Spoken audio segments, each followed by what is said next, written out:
I'm going to walk you through the different modules of inventory engine. First, let's open the player inventory. Player will be able to drag the items around to any slot they want. If the drag item to a slot already contain another item, you're going to swap them like this. And if the drag the item to a slot contain the same type of item, you're going to merge them like this. Every item has its own maximum stack, which is 99 by my setting. So if you drag the item to here, it's only going to merge 22 to here, which become 99 in total, and return the rest to the original slot. If you drag the item outside to empty UI space, you're going to delete them and play a light stopping animation, which I personally really like this. Player will also be able to drag the item to the action bar, so they can use a shortcut key or mouse click to trigger them.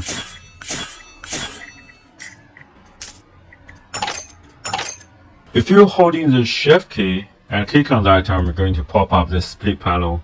And if you're holding this left and right arrows, you're going to change the numbers. Or you can directly input the number here and click on the split button. You can split the items to merge them with others, or you can slip the item to delete. Let's walk through some other functions of the player inventory. First is the category tab. If you click on these tabs, you're going to filter out the items with the same category. Or you can click on this favorite button to filter out the favorite items, holding your Alt key and click on the item to add or remove them from your favorite list. And you can also search the items by their name, like research sword or research helmet.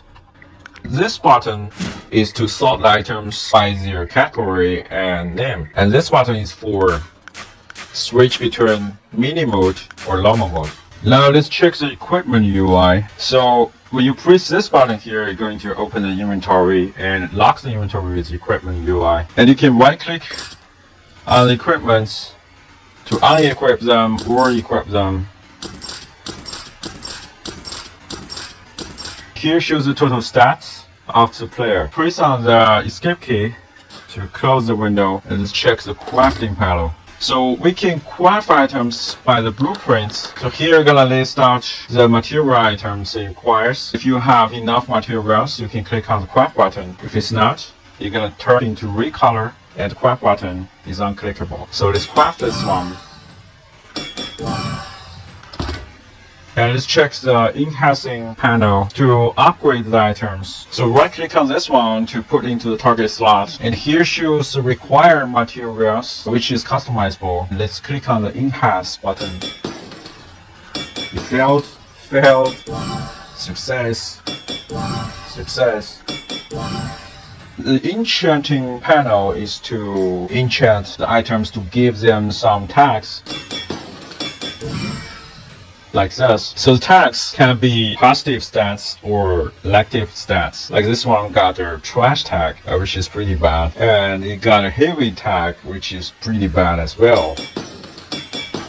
It's overridden. Oh my god. Finally, got a ninja tag. Now let's check the merchant. Greetings. On the left side is player inventory, and the right side is the inventory of the merchant. So you can directly drag the items on both sides to trade. Here shows the change of the balance. If you are happy with it, just click on the trade button. Fair enough. And on the other hand, all the merchants has their own limitation of currency. If you're trying to sell too much items to them, which they don't have enough money to buy, their currency will turn to red and the trade is unclickable. This is the interface for some like crates or chests in your game. So when players open it, they will be able to drag the items from crates to their own inventory or vice versa. So here I simulate when player kills a monster in the game. So the loop pad pop up. You can either click any items to pick them individually, or you can click the click or to pick off them.